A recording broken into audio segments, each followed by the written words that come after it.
In our deepest moments of struggle, frustration, fear, and confusion, we are being called upon to reach in and touch our hearts. Then we will know what to do, what to say, how to be. What is right is always in our deepest heart of hearts. It is from the deepest part of our hearts that we are capable of reaching and touching another human being. It is, after all, one heart touching another heart. And this week's opening quote comes from Roberta Sage Hamilton. Welcome to Surviving the Matrix, ladies and gentlemen. My name is Maxwell Igan. It's a pleasure to be with you once again, and I will be your host for the next hour. Well, folks, here we are at the beginning of 2016, and I thought I would come and do another show. I won't be able to do one again for another couple of weeks. I've actually got to get to Peru by January 17, and it may be a little difficult for me to get any more shows put out before I get there, but we'll just see how we go, see if I've got time to do one next week or the week after. But if not, then I will definitely try to get back on the air regularly by the end of January.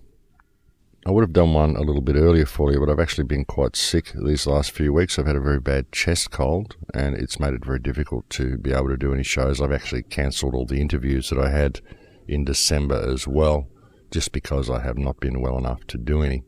I've done the odd little press TV slot, but that's about it. I've kind of dropped off the map as far as most things go, because I've just been in a position where I just had to pay attention to my health and try to get back to a point where I'm actually able to continue and keep going. I mean, we do need strength to this, folks, and I tend to neglect myself a little bit, and after a few years of it, it does catch up to you, and you need to take a few weeks off to try to recuperate. I need a maid or something. I need someone to come and cook me meals and make sure I eat properly. That would be handy. I can't really see that happening, but of course we can always dream, and you never know what may eventuate. But getting back on topic, 2016, what a year I think this is shaping up to be, folks. I think it's going to be a year of change, I really do. Of course, what that change will be will depend upon the people. It will depend upon whether we stand up as a species and start calling this system out for what it is, or whether we simply allow ourselves to be corralled and led where the ruling hand wants to lead us, which is not going to be to a very good place, ladies and gentlemen. But then I don't think we're going to do that. I think that too many people are actually waking up now, and I don't think the ruling hand is going to get away with what it wants to do. I really don't. I think there are just too many people now who have had enough and are prepared to stand up and make a little bit of noise and make a difference. I mean, we're certainly being pushed to it by all of our governments. What we've seen here in Australia, they are really, really pushing the people for some type of an uprising. They're pushing for civil war. They're pushing for a great deal of civil unrest. Of course, they're doing so because they know how to deal with such things. They're looking for violence from the people. They're looking for angry people shouting angry slogans and waving angry fists. So they will need to bring in their goon squads to control them. And that's what it's all about. That's the way they like to do things. That's why they push the people so hard. And they are certainly pushing them hard here in Australia.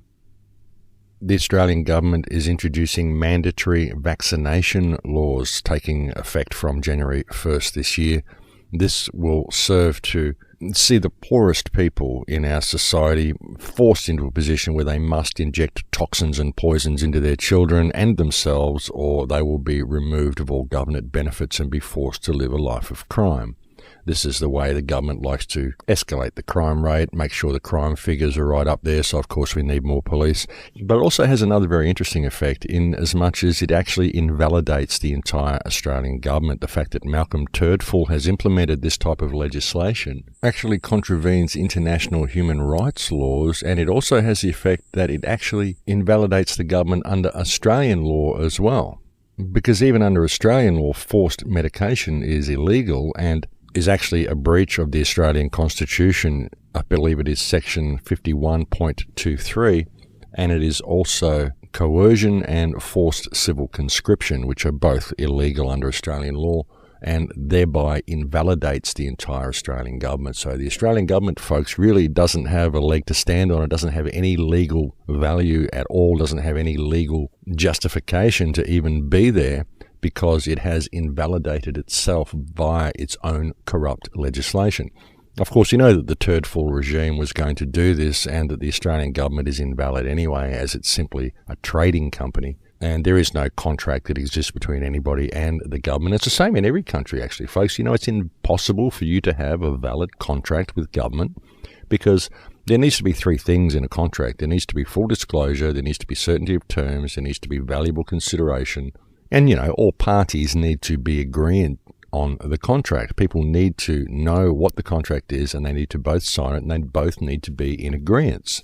But any contract that you entered into with government, if you signed anything, I mean, they never gave you full disclosure. They never even told you what your birth certificate was. They never even told you that they were a trading company. So therefore, any contract that anybody has with government is invalid. And it's kind of good that Malcolm Turdfall has implemented this type of legislation because it just further invalidates his government and further demonstrates to the people what a lying scumbag the man actually is and how little regard he actually has for humankind. I mean, he's an unelected Prime Minister who was put to office simply because he's a Zionist and he's an ex-banker, so what do you expect? The thing is, though, folks, with Malcolm Turdfall introducing this mandatory vaccination measures, he's actually taken things to a whole new level. He really has, because a lot of educated parents have gone to a lot of trouble to get their children out of harm's way regarding these vaccines.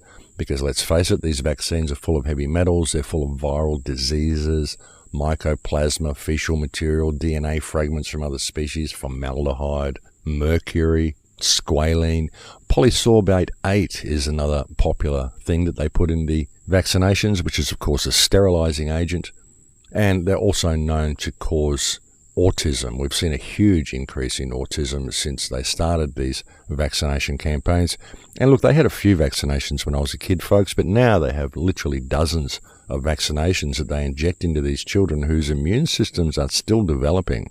And this serves to compromise their immune systems dramatically so that it sort of basically makes them good fodder for Big Pharma to be able to feed them drugs for the rest of their lives because their immune systems have been so compromised at such an early age. And we've seen masses of increases in autism. We've also seen a massive lowering in the IQ, the general IQ of the population since they started introducing these vaccinations as well, because of the amount of mercury they put in the vaccinations, which is known to affect cognitive function. Mercury is also a cumulative poison, folks, so it's never washed out of the body. And it's virtually in all vaccinations. They give you a little bit at a time and it just keeps building up. But the UK government, you know, like there was a Freedom of Information Act that was filed by a doctor that revealed 30 years of secret official documents showing that government experts have known for a long time that vaccines don't work. They've known that they cause the diseases they are supposed to prevent. They've known that they are a hazard to children, and they colluded to lie to the public, and they worked to prevent any safety studies being done. Now, this has all been tabled with documents. People have carried out freedom of information requests, and they've got access to these documents, which has proved all of this. So we know what these vaccines are doing. We know how much they are compromising human health, not improving it. And then when we have scumbags and criminals like Malcolm Turdfall in this country saying that it must be mandatory, otherwise we are going to penalise you and take money from you and drive you into a life of crime whereby we can incarcerate you. And he's even saying that people who do not get vaccinated may actually have to go to jail to prevent the spread of disease. This is what this criminal is saying. And this shows just what a heartless scumbag Malcolm Turdfall actually is. This man is the worst thing that could ever have happened to this country, which I guess is why they had to place him in power, because God knows that nobody would have voted for this man, because everybody knows he's a Zionist criminal, ex-bankster, and we just don't want this guy running the country. He is, in fact, the worst person you could possibly have running a country. And you watch, folks, if they get away with introducing these mandatory vaccines without some sort of public outcry here in Australia, then they will do it everywhere. That's the way they do it, folks. They use each country as a test case to see what they can get through, and then they roll it out around the rest of the world. Our biggest problem in dealing with this type of thing is that we always view these problems as being nationalistic. We always think that the problems we have are unique to our own country. We don't realise that really it's just one big department store that's all run by the same people, and they just try out different strategies in different parts of the franchise and see which works. But eventually it always spreads out to all the other countries involved. But things are certainly being pushed to the next level here in Australia. The Australian government's gotten quite out of control, actually, folks. They're refusing to let people into the country. They're refusing to let David Icke into the country to do a tour here next year, which is interesting because he's already been here 2 or 3 times and had no problem with his visa at all. But now they've given him a document, a questionnaire, which it is virtually impossible to complete, and they're saying he has to complete this questionnaire before he will be allowed into the country. But as I said, the questionnaire is impossible to complete. It's information you can't possibly know even about yourself, unless you've kept meticulous records on yourself for the last 50 years. Like really ridiculous stuff, like your record of employment since birth. Every single job you've done and your records of unemployment since birth. I mean, it's just so many ridiculous things, folks. But they're refusing to let him into the country. They did the same thing with Ken O'Keefe. They refused to let him in. He was supposed to come out for a tour and some speaking dates with me last year, but he was not able to do so. I actually went over to Bali and spent 10 days in Bali in early December, because that's the only way I was able to get to see him. And I'm actually working on a project with him and a bunch of other people. Ken's put an idea together called the World Citizen Initiative, which is something which actually may make a difference. And I know there's all these weird connotations about using the word citizen, but there's a reason he's used that, and it involves checkmating the system from within its own fiction. So that's something that will be announced, I think, around about February. That will be launched properly and people will be able to find out exactly what it's all about. Of course, there's been a few detractors. There's been a few agents provocateurs attempt to stir up division and stir up distrust about the project, because it's something that actually will make a difference, and so you've got to expect that sort of thing as well. I tell you, folks, I'm the wrong person for people to start posting negative things about, because I have a very, very short tolerance these days for people attacking me and posting negative things and people making unfounded accusations. I really don't go very well with that anymore, folks, especially after the last 12 months, after being brutalized and beaten and attacked and having 2 attempts made on my life. I really do have a short fuse when it comes to people attacking me these days. So anyone out there who does consider posting negative stuff and attacking me from this point on, well, folks, if you do so, then you'd better damn well be prepared for a very, very strong response from a thoroughly pissed off Scorpio who is not going to be pulling any punches at all from this point forward. I mean, sure, folks, I love mankind and I respect people, but people who fail to respect me and people who fail to respect my friends are not going to be getting very respectful responses from me anymore. Gloves really have come off, ladies and gentlemen. I think it's needed. I think a lot of these responses and a lot of these attacks I'm getting, I think it's a good thing, really, because it's prepared me for the upcoming battle against this system. It's actually thickened my skin quite a bit.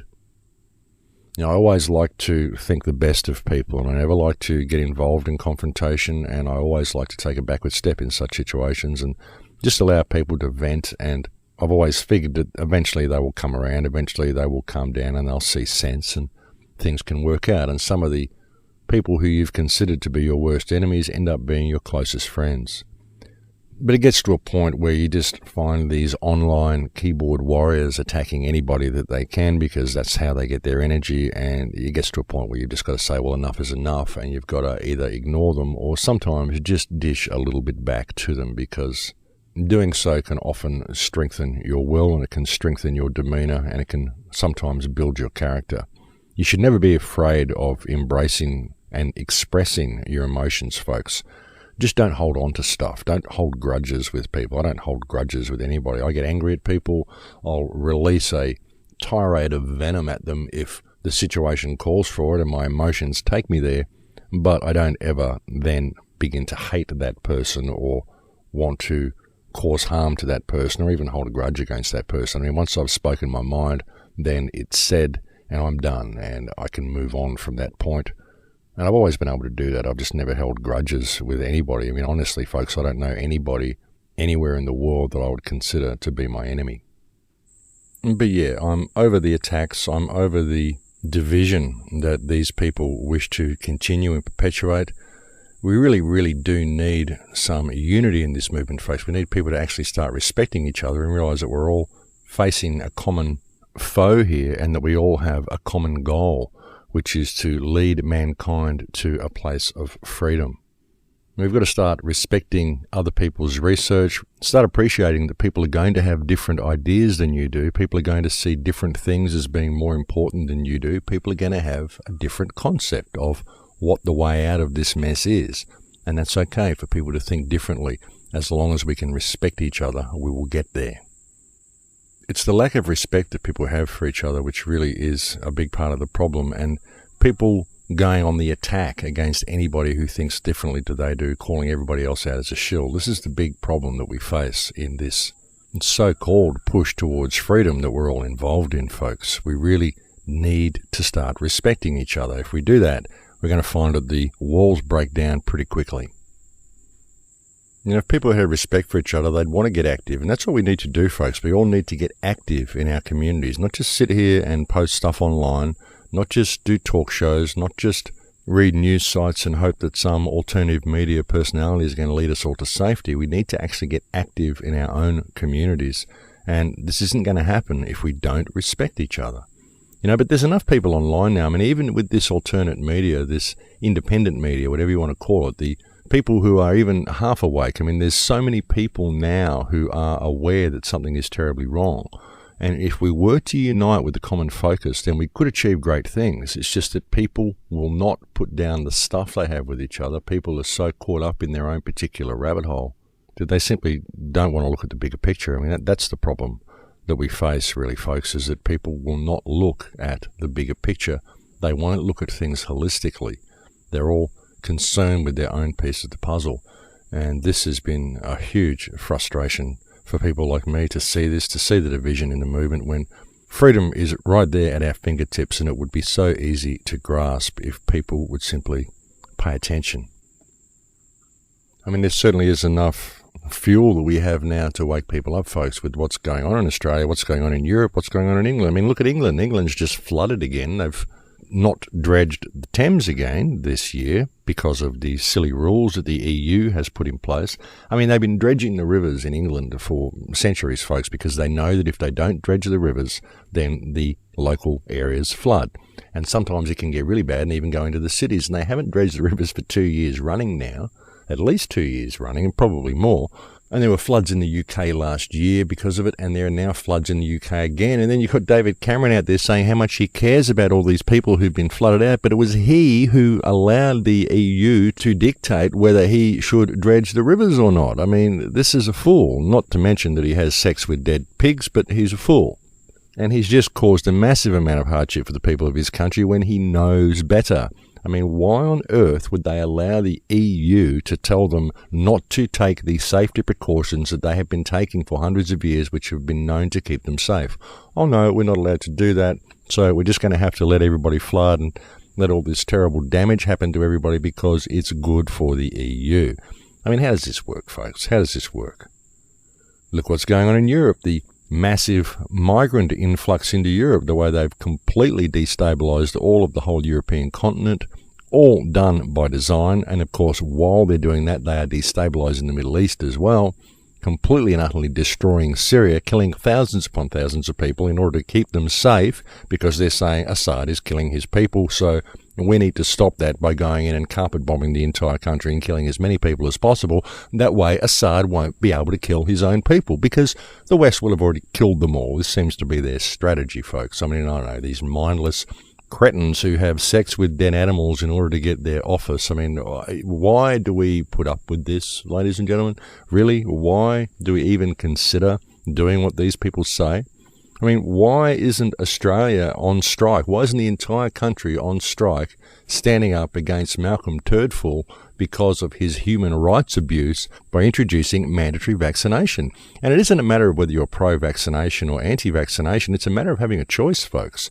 If they take your choice away of what you are able to put in your body and who has a say over what is put into your body, then what other rights do you think they are going to take away? What do you think this is the precursor to? This is basically saying that forced medication is okay. This means if you get angry one day and question the government, they may just grab you, put you in a room and jab something in your arm and make you nice and docile. And if you try to complain about it, or they'll lock you up in a psych ward because you let them do it, because you let them introduce this legislation and you didn't say anything about it because you were too scared and too cowed by this corrupt, invalid government which has tricked you into thinking that you need rulers when you don't. And that's really the situation that we're in, folks.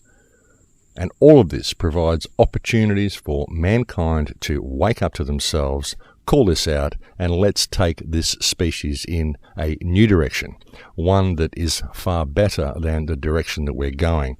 Because the direction that we're going is basically hell on earth, folks. We've got a situation here where the world is run by psychopaths, it's run by the worst possible people for the job, and all they are doing is sacrificing mankind and sacrificing our environment and sacrificing everything they can and watching the world burn in order to satisfy their own indulgences and their own needs and their own greed, basically. Greedy bunch of scumbag tyrants running the planet, folks. That's what we've got, and it's going to continue until we call it out and decide to stand up and do something about it. What can we do? Well, we can call it out. Stand up and call it out. Stop paying your taxes. Stop complying with anything this system wants you to do, and start calling these politicians out for what they are. Start calling Malcolm Turd full of criminals. Start calling David Cameron a criminal who approves of bestiality, not only bestiality, but bestiality and necrophilia, because these are dead animals that he likes to have sex with, apparently. So this is the man who's running England, folks. So you think there might be a reason for you to stand up and say, hey, look, we're not going to do this anymore. Just look at this guy. Look at this guy. Look what he did to get the approval that it takes to become a member of the Billington Boys, which then, of course, led to him becoming Prime Minister of England. And the same can be said for all of these world leaders, folks. They're all a bunch of scumbags. If you don't think that is correct and you think they're actually doing a good job, then, I don't know, have a look around you at the state of the world. Maybe pull your head out of the sand a little bit. Because I think any garden variety pickpocket or thief from any common slum will do a far better job of running a country than any of the people that we currently see in positions of power. So people need to get involved in calling this out. They need to get involved in their local community. And again, folks, if you don't have anybody in your area that you know who is awake and you don't have anybody in your area to get involved with, well, that's what the Full Circle Project is all about. You can go and sign up to the Full Circle Project and use the Community Connector and find people in your area and form an action group on the ground where you live and get involved. And look, the mere act of creating a support network around you is incredibly empowering, folks. I've seen a lot of people do it. I'm seeing a lot of people use this mechanism, and I'm seeing it make a difference in their lives. So please, it's there. Do go and get involved in it. And it doesn't matter what sort of other project you're involved in, folks. You can bring it on board and put it into Full Circle, and you can use the Community Connector to get it out to people and get information out to people. And you can also use it to find out what other people are doing, what action they're taking, what's working and what isn't.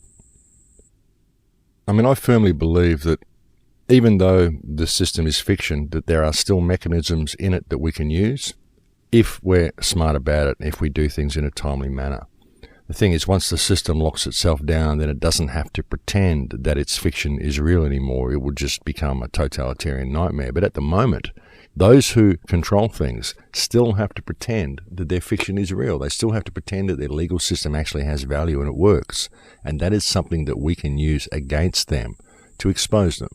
There's certain mechanisms we can implement which will checkmate them within their own fiction.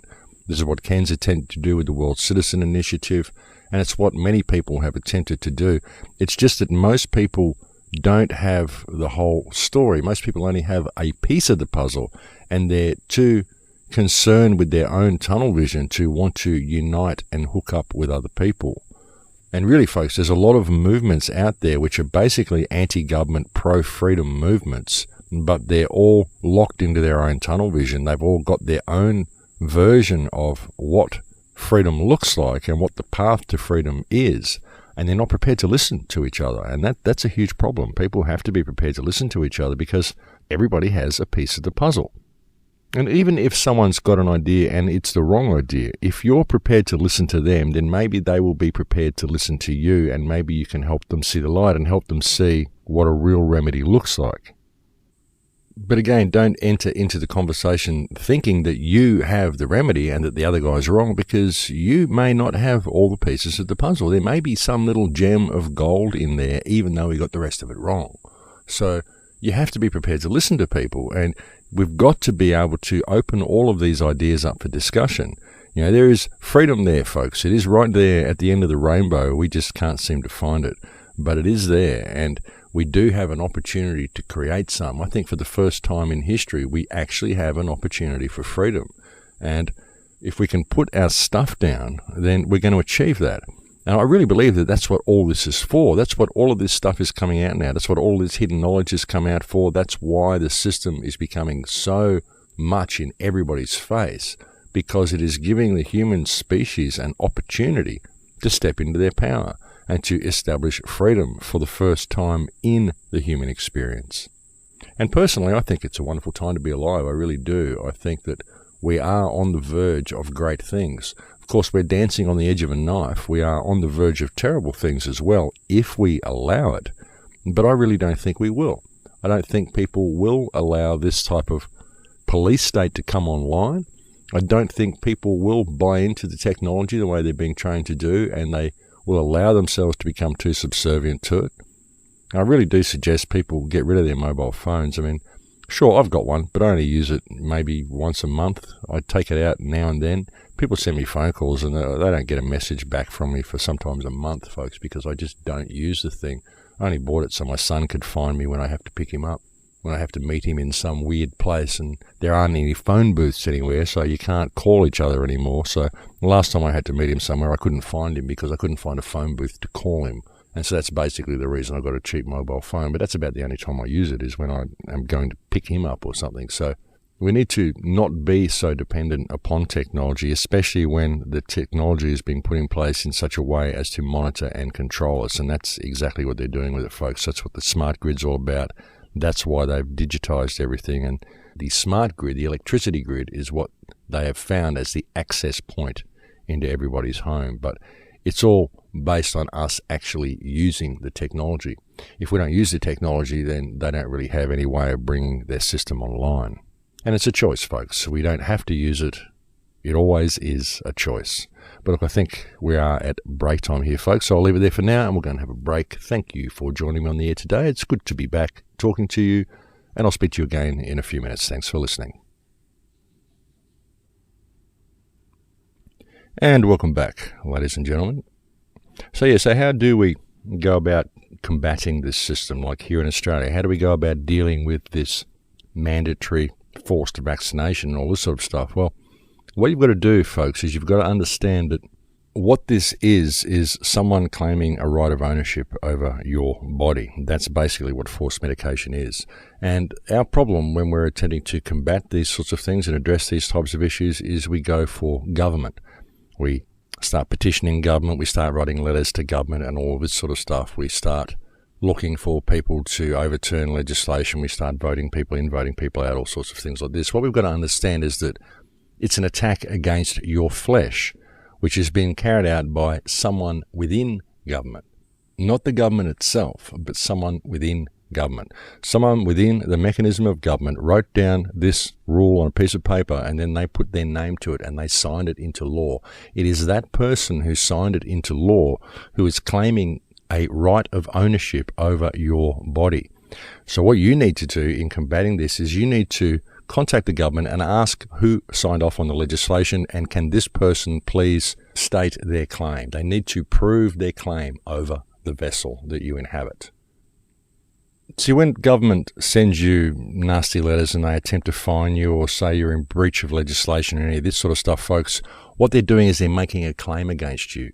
And what it is a living man or woman within government who is making a claim against you, another living man or woman. But we don't ever go down that path. We think, oh, no, I am Max Igan. I am my name, and therefore I am identified by my birth certificate. Therefore, I address government, which is a cloud, And you've lost right from that point, folks. As soon as you start looking at the legal name and the connotations of all of that, and you start trying to fight government, which is a fiction, it's a cloud, it doesn't really exist, it's just an idea, then you've already lost. What you've got to do is stand in your own flesh, realize that you are a living man or woman, and what this government or someone within the government is doing is making a claim of ownership over you. They're making a claim against you with whatever fine or whatever legislation they try to bring down on you. These are living people attempting to exercise claims and rights of ownership over other living people. But we never address it that way. And if we do address it that way, you'll find that the government doesn't have anywhere to go because slavery is illegal even under its own legislation. But we don't ever address it as from the perspective of slavery. We never address it from that perspective. We always think, oh, well, I've just got to do what the government says. But why do you have to do what the government says? These are just a bunch of people we employ to look after the roads and pick up the garbage for us and to make sure the borders aren't completely open and our country isn't overrun. I mean, these are people that we employ to manage things for us.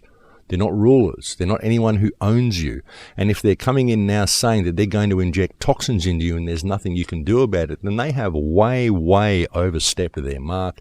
They have way overstepped their job description. They are now in total abuse of office. They are now attempting to implement an open slavery system in the country, and it will continue and it will be rolled out and it will be introduced unless people choose to stand in their flesh and address these criminals who are attempting to exercise a right of ownership over their flesh. That's how it has to be done. And you're going to find that if a lot of people start doing this and a lot of people start directing these questions towards the politicians, then the politicians have absolutely nowhere to go. They really have nowhere to go, folks. And if we can do this and enough people can make enough noise about this, we're going to find that we can expose this entire government as the criminal cabal that they are. We can remove them all from power, have them arrested, held accountable for their actions, which will lead us back to a point where we can actually regroup and find some pathway to freedom and remedy. But we're not going to find it within the parameters of the system. The only remedy we can ever hope to find within the parameters of the system is by using bits of it against itself to get rid of the criminals who are now running things. And the problem is in the alternate media is that there are so many people who have an extremist view on this, who just want total freedom, completely step out of the system now, and we all step into a new reality, which isn't going to happen, folks. It's an unrealistic way of looking at this because it's not going to happen because there are too many sleeping masses, and we don't want to let the sleeping masses die. We want to bring the whole human species with us. So if we're sensible about this and we start calling the system out within its own fiction, then we're going to checkmate it, and these people who are running it are going to have nowhere to go. So in these sort of situations, start asking who's making the claims against you, folks. Start asking who is claiming a right of ownership over your flesh, and can they please prove their claim? And if they cannot, then I would suggest that you start using the system against them under their own slavery laws, because obviously they are treating you like a commodity, like you are property, and you are not. You are a living, breathing man or woman of living flesh. And if we start standing in that flesh and start calling things out, folks, you're going to find that you're going to make a real difference. And not only that, you'll inspire people around you to want to stand up and do the same thing. And people want to make a difference. People can see that there's something terribly wrong. I mean, almost everybody can see there's something terribly wrong now, and they want to make a difference. They just don't know what to do. So you can lead by example in what you do. You know, and we need to do it pretty soon, folks. We really do, because once this system locks down, then you can forget any of the rules. You can forget any of their pretend fiction. They won't even have to pretend that it's real anymore. You know, they'll just treat us the way they're treating the people in Palestine. And that's what Palestine's been all about, and I've said that for so many years, folks. If we do not pay attention to it, then the way of Palestine will be the way of the world. And that's really what's happening. I mean, look at what is going on in Europe. Look at what they're doing here. Just the fact that they have the audacity to introduce this forced medication in Australia. This shows how confident these people are and how much hubris these people actually have. They really think they're going to be able to get away with this. They really think that people are just going to roll over and let them. And in many cases they will, but there are going to be large sections of the community who don't, who stand up and really start making noise about it. What we need to do is put the correct information into the hands of these people so that when they do start making noise about it and they do start addressing this situation, they go down the correct pathway. They don't start using the parameters that the system puts there for them. They start calling out the people who are making the claim and attempting to exercise a right of ownership over their flesh. That's what this is all about. And really, that's what government has done all the way down the line, hasn't it, folks? It has attempted to exercise a right of ownership over people. I mean, we know this is a slavery system. We know it's financial debt slavery. We know all of this stuff. We've been talking about this for years. But when it actually comes down to controlling your flesh through forced medication, well, that takes it to an entirely new level, and it provides us with a huge opportunity to stand up and call this out. Now, never before have we had such a good opportunity given to us, and I really hope the people of Australia embrace this opportunity and do start making some noise about this and do start doing it from the correct perspective. It really is a wonderful opportunity for us. And all crisis is opportunity, folks, and this now brings it down to the wire. In many ways, I welcome it.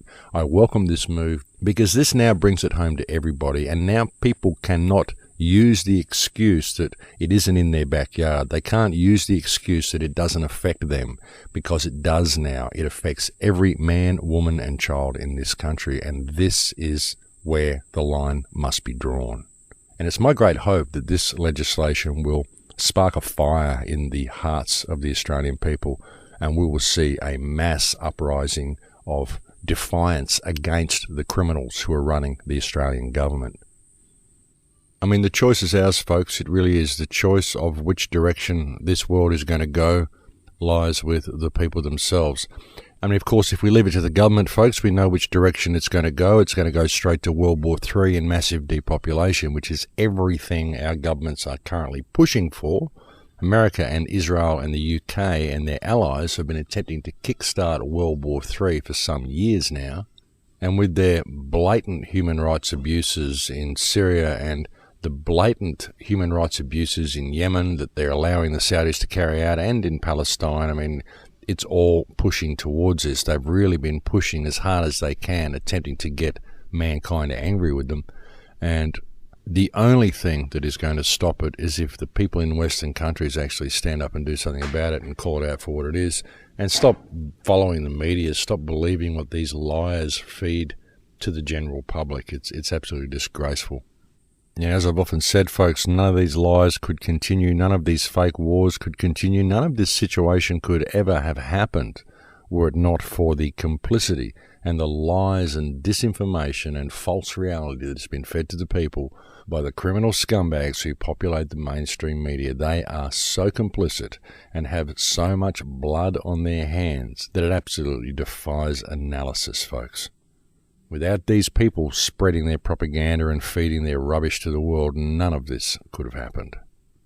We truly are at an interesting point in history, folks. We really are. We're at the point where we are quite literally facing World War III. This is what our leaders are trying to implement. They've been trying to kickstart it for a while, as I just said. And they're doing this because they really see this as the only way out of the position that they're in, because they are so badly exposed now. So many people know that the world is run by criminals, and the only hope they've got of keeping it going and keeping their control grid going is to kickstart a major war. Unfortunately, everybody seems to want to come to the party as well. Russia seems to be okay with the idea, and so does China. Interestingly, we've had Iran actually trying to circumvent this for a while. Iran has been screaming out for peace for such a long time, and it's been naming Israel as the main protagonist in all of the global situation for such a long time. And of course, Iran has been horribly vilified because of that. The rise of Islamophobia we've seen around the world, even with people who are in the independent media, we've seen this Islamophobia. It's really been quite an interesting program, the way it's been run, and it's been quite interesting seeing how many people have actually bought into the idea that Islam is a threat to the world when it's not. The threat that we face in the world today comes wholly and solely from government. It always has. Any major event that we've seen in any country has been staged by government. What we saw here in Australia has been staged by government, the terror attacks we've seen here. And the Port Arthur massacre, folks, go back to that. The Port Arthur massacre, where we lost all our guns and were removed of our means of defending ourselves, this was 100% staged by government, folks, provably staged by government. And it's the same as the attack in Paris. This was a government-staged event. Same as 9/11, government-staged event. All of these events are staged, and they're all designed to lead us down a certain pathway. And yet, even while this is happening, and while people know these events are staged, they're buying into the Islamophobia program that is going along with these events. So they will expose the events as being false flags, but then they buy into the Islamophobia, which is the byproduct of these events. And that's been quite amazing to see how many independent media personalities have bought into that and have fallen down that rabbit hole. Personally, I'm not a religious person. I think all religion is demented, regardless of the faith or denomination. I just don't buy into religion. But religion is never really that dangerous until it gets involved in politics. Whenever we've seen religion involved in politics and we've got theocracies running countries, then we end up in trouble. But really the main problem there is the political system. It's the political platform that they use to springboard their ideas from. Religion and politics should never be involved with each other. We should never have religion involved in any type of government. No type of religion should be involved in any type of government. But the problem itself isn't religion. The problem is the fundamental ideas within the religions that are then pushed by the different government bodies. The problem is always government. Every problem that we face on the planet comes from government, folks. Every piece of environmental damage, everything that we're facing, any issue we have, is due to legislation that's been put in place by government, all of it. And let's face it, the wars, the fracking, everything comes from this same source. But when we're looking for remedy, we tend to still look for scapegoats to point the finger at and then hope the government's going to save us. Like with this global situation, we point our fingers at Islam and we hope the government is going to protect us from Islam. And we do this while we know that the government is the one staging all these events. I just don't understand why so many people are thinking this way. It's really, really bizarre. But Islam is not the problem, folks. Government is the problem. Government and media, and it is the media that is promoting this horrible Islamic boogeyman so that all the world is pointing in that direction, and they're not really paying attention to what's going on around them. And they're not really looking at what the remedy is to our situation, which is to hold our governments accountable for their actions, folks. And how do you do that? Well, you unite your community by respecting each other, and you stand up with a strong, united communal voice, and you call it out for what it is, folks. Don't be afraid to do so. Just call things out. Ask the government who's making these claims over you, and ask the government why you are required to pay taxes to them when they are murdering people overseas. Ask why you are required to fund war. Because that's the real problem, folks, is that we fund all of this death and destruction and mayhem all around the place. And what we're doing actually with the World Citizen Initiative that Ken O'Keefe is putting together is attempting to withdraw that support legally, peacefully, within their own legal fiction, show that how their fiction can be used against itself to withdraw all support from the governments that are supporting war, and do this legally, peacefully, morally, and there's nothing they can do about it. Because you've used their own fiction to do it. That's what we're attempting to do with the World Citizen Initiative. Just put together a means where we can peacefully remove ourselves from the support of any government or any organization which is causing harm, injury, or death. But it's not going to work if people don't stand up and make a stand themselves and don't get involved in their own community. And again, folks, go use the Community Connector, sign up to Full Circle Project, get a group in your own community, get a discussion group happening, get an action group happening, and start making some change in your area. And again, people say, well, what's the change I can do? How can I do something? How can I get involved? Well, if you're not prepared to stand up and call things out, folks, then it's not going to happen. It's one thing to go and sign up to the Connector and to get involved in your community, but if you're not actually going to get involved and you're not going to actually start standing up and calling things out, then it's all for nothing. You've got to be prepared to put yourself into action, folks. This has always been one of the biggest problems with the independent media and with the truth movement or the freedom movement or whatever you want to call it, is people's unwillingness to get involved. People often just want to sit there and get the next installment of the magazine that they're reading or the spy novel version of reality that they're involved in, and they want to hear that the world has changed, that someone has led this all back to safety and everything's good now. But they're not really seeing the bigger picture, and they're not realizing that we are writing history right now, and we have to get involved ourselves to make a difference. Don't think you're a little person. Don't think you're someone with no ability to make change, because everybody has the ability to make change. That has been the biggest conspiracy of all, folks. The concept that we are just little people who cannot do anything to fix the situation. But that removes your power from you. Just that one thought. You don't even begin to see things correctly from that perspective, because all government consists of is the same people just like you. All that actually exists anywhere within the human framework on this planet are people with equal standing and equal value. All are able to make change. Every change we've ever seen on this earth has come ultimately from the mind of one person who had an idea that resonated with people and took off in the minds of people and became reality. All they had to do was have the idea to begin with and to speak their mind and put it into action. And we can all do this, folks, and it's important to understand that. It's so empowering to realize that every single thing that we see on the earth today, every single achievement of mankind, every single destructive moment of mankind, everything this species has done ultimately came from the spark of an idea that was born within a mind of a single individual. And that is all of us, folks. We all have the ability to make these changes. We're taught that we're little people. We're taught that we can't do anything. We're taught that government must have control over us. We're taught that we need rulers. Well, I reject all of that. I reject that entire reality. That is not my reality.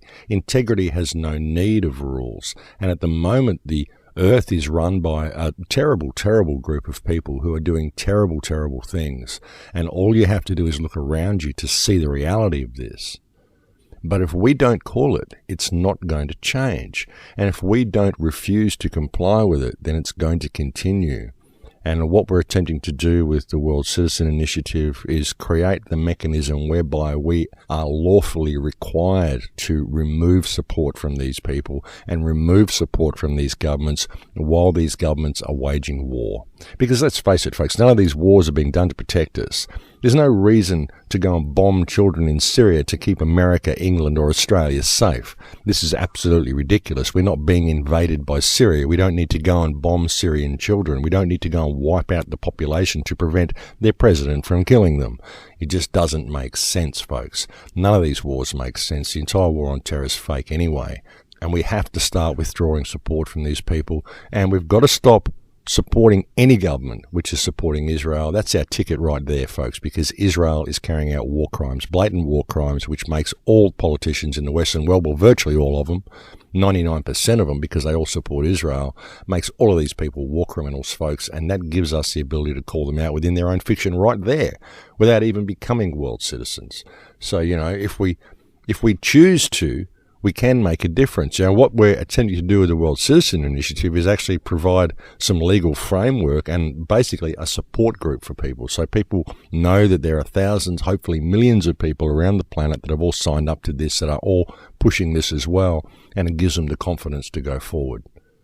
That's the problem, that most people lack the confidence because they lack the support group around them. And again, if you feel this way, please go and sign up to the Full Circle Project and start using the Community Connector and get that support group happening, because you're going to find there's people in your community. You're going to find there's people that are quite close to you that feel exactly the same way, that want to have a support group around them and want people to talk to. And if you link up together, you're going to find it very, very inspiring. You're going to find your confidence levels go up and you're going to find your motivation levels go up. So please do get involved. Now's the time to do it, folks. 2016 is truly going to be a year of change, and what that change is going to be will be determined upon how we the people act and what path we choose to go down, whether we choose to simply roll over and let these criminals continue to run this world into the ground, or whether we choose to stand up, call it out, and make a difference. And we've certainly got every opportunity to do so, folks. Everything's been exposed so much lately. Port Arthur massacre's been exposed.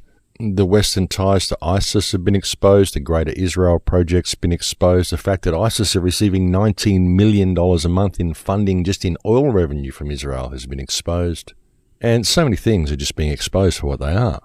Look at the US presidential campaign. What a joke that is. Hillary Clinton actually running for president. This woman's a career criminal and she's running for president. There's so much dirt on that woman. It's amazing that she isn't even in jail now, and yet they're allowing her to run for president. I mean, if you can't see how corrupt your country is just because you've got this psychopathic, warmongering criminal running for president, well, what's it going to take, folks? What's it going to take for you to see this? And if the people in England can't understand it, they've got this guy who had sex with the head of a dead pig in order to get to the position where he became prime minister. This is who you've got running your country.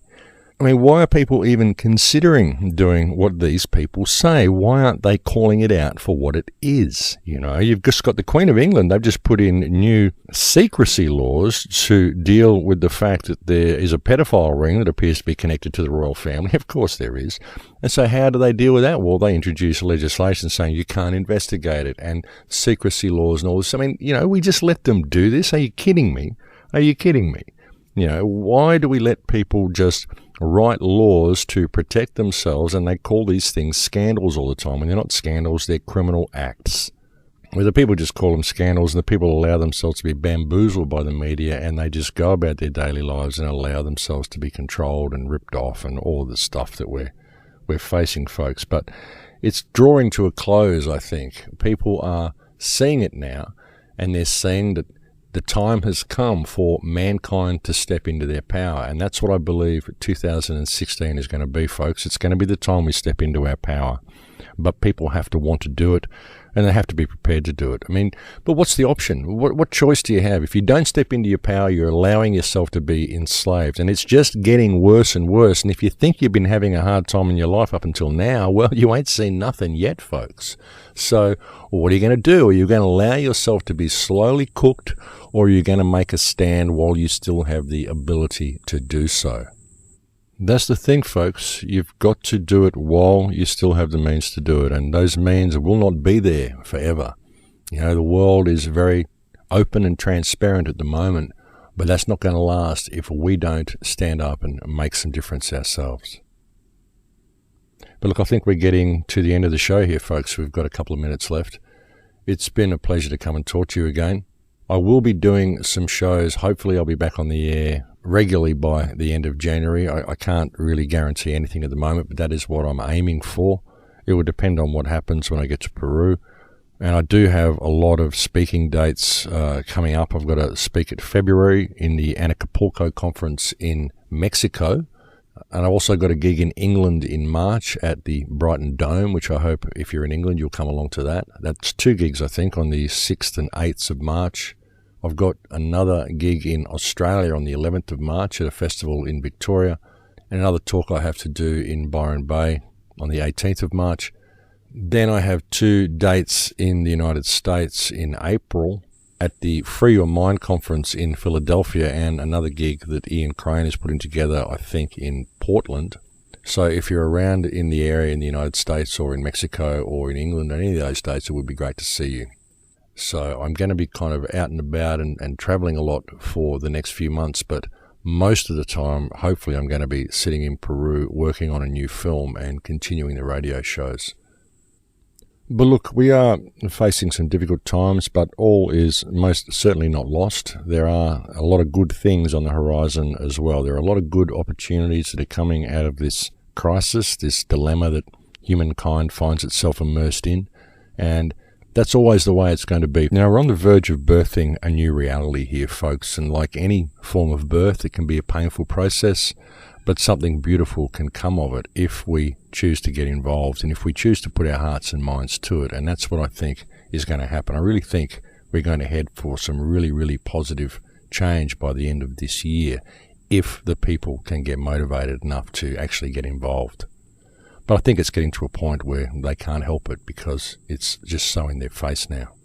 And people are beginning to realize that no one's coming to save them, that they are, in fact, their own saviors, and all they have to do is step up to the plate.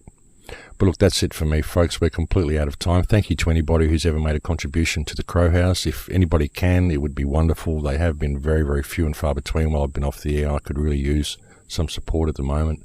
But thank you to anybody who has ever contributed. Thank you to all the people who send me kind emails, and thank you to all the support that you've shown me over the years. I couldn't do any of this if it wasn't for the support that I get from the people. So thank you. And together, I do believe we are making a change. But folks, I'm completely out of time, so I'm going to have to go now. It's been a pleasure coming and talking to you again, and I will try to get back on by the end of the month, and I'll look forward to speaking to you then. Please take very good care until then. In Lakesh, my friends. In Lakesh.